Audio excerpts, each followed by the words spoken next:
Assalamualaikum warahmatullahi wabarakatuh.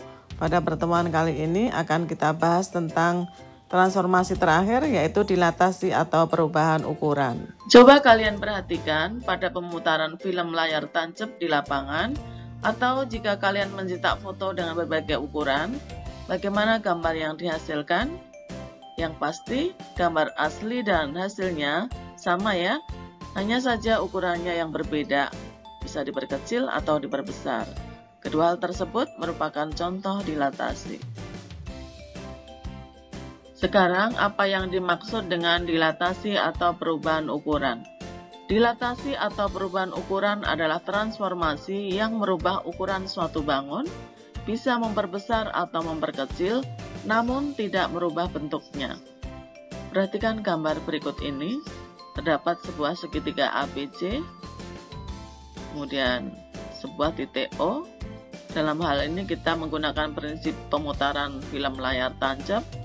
Jadi jika O sebagai proyektor, kita sorot sebuah lampu di titik O, maka titik A, B, dan C akan mempunyai bayangan A aksen, B aksen, dan C aksen.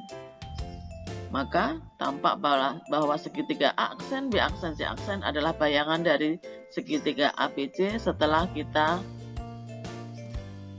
proyeksikan. Setelah kita ukur, ternyata panjang OA aksen sama dengan 3 kali OA, kemudian panjang OB aksen sama dengan 3 kali OB, dan panjang OC aksen sama dengan 3 OC.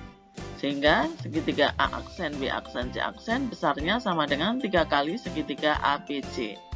Dalam hal ini O disebut dengan pusat dilatasi dan 3 disebut faktor skala atau disimbolkan dengan huruf K kecil.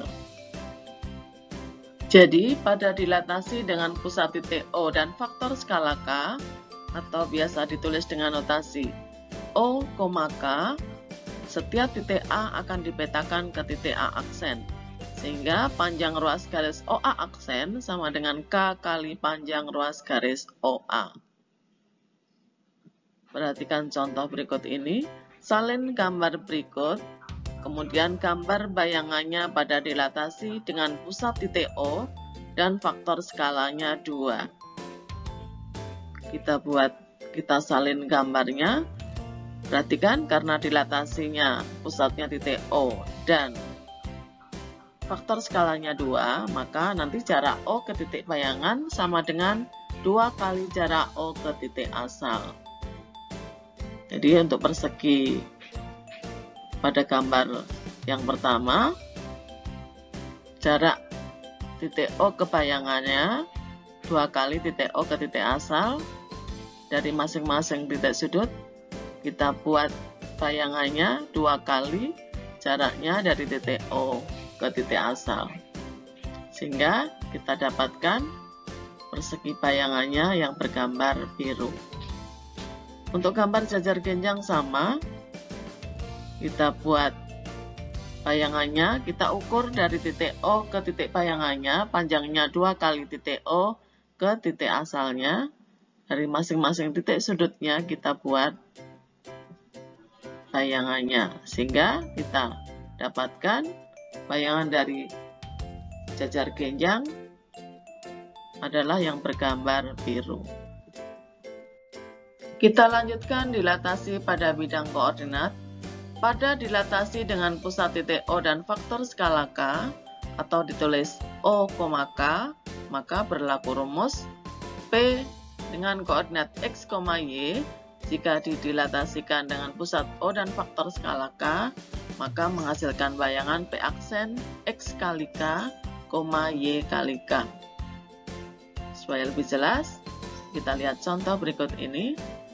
Contoh nomor 1, tentukan bayangan titik A 5, -2 pada dilatasi dengan pusat O dan faktor skala 3. Kita coba hitung. Jadi bayangan titik A nanti 5 kali 3, -2 kali 3. Hasilnya adalah A aksen 15, -6.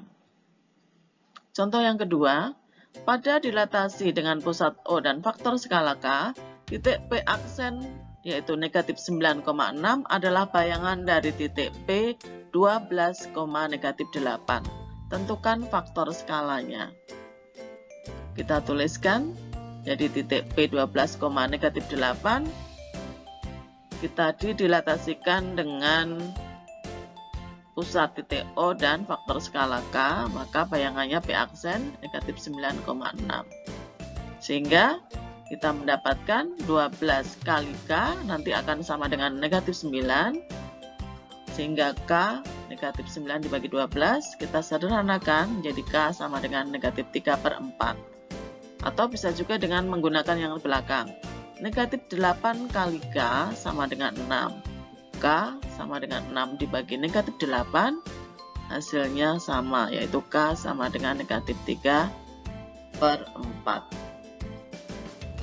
Contoh selanjutnya, pada gambar berikut OP aksen adalah bayangan dari OP pada dilatasi dengan pusat titik O dan faktor skala K. Tentukan faktor skalanya. Kita coba untuk yang gambar A. Jadi OP aksen dan OP berlawanan arah, maka K-nya nanti negatif. Sekarang kita punya rumus, yaitu OP aksen sama dengan K kali OP. Maka untuk menghitung K adalah OP aksen dibagi dengan OP.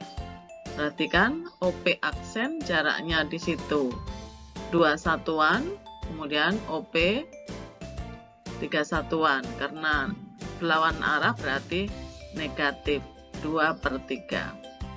Kemudian untuk gambar yang B, OP aksen dan OP searah, maka K-nya positif.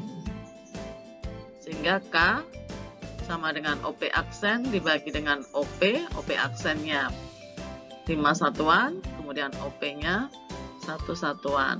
Sehingga K-nya sama dengan 5. Contoh nomor 4.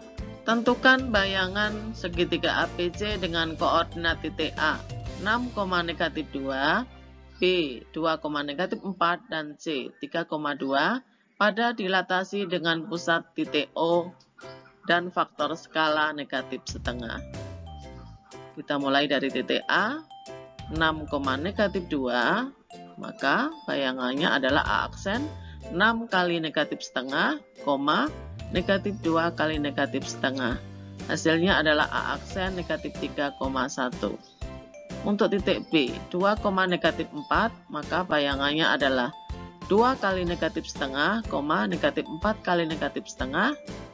Hasilnya adalah B aksen negatif 1,2. Kemudian untuk titik C 3,2, bayangannya adalah C aksen 3 kali negatif setengah, 2 kali negatif setengah. Hasilnya adalah C aksen negatif 3/2, negatif 1. Sekarang kita tunjukkan dengan gambar. Di posisi titik A 6, negatif 2. Nanti kita dilatasikan masing-masing titik sudutnya dari segitiga APC. Ini titik A, pusatnya O.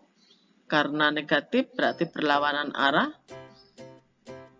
dan panjangnya dari titik bayangannya ke titik O adalah setengah dari bayangan titik O ke titik A. Untuk titik B sama, berlawanan arah dan panjangnya setengah dari panjang titik O ke titik asal. Untuk titik C juga sama, panjangnya setengah dari panjang titik O ke titik asal. Kemudian A aksen, B aksen, C aksen kita hubungkan, maka itulah bayangan dari segitiga APC. Sekarang bisa kita ambil kesimpulan dari keempat bentuk transformasi, yaitu refleksi atau pencerminan, kemudian translasi atau pergeseran, rotasi atau perputaran, dan dilatasi atau perubahan ukuran.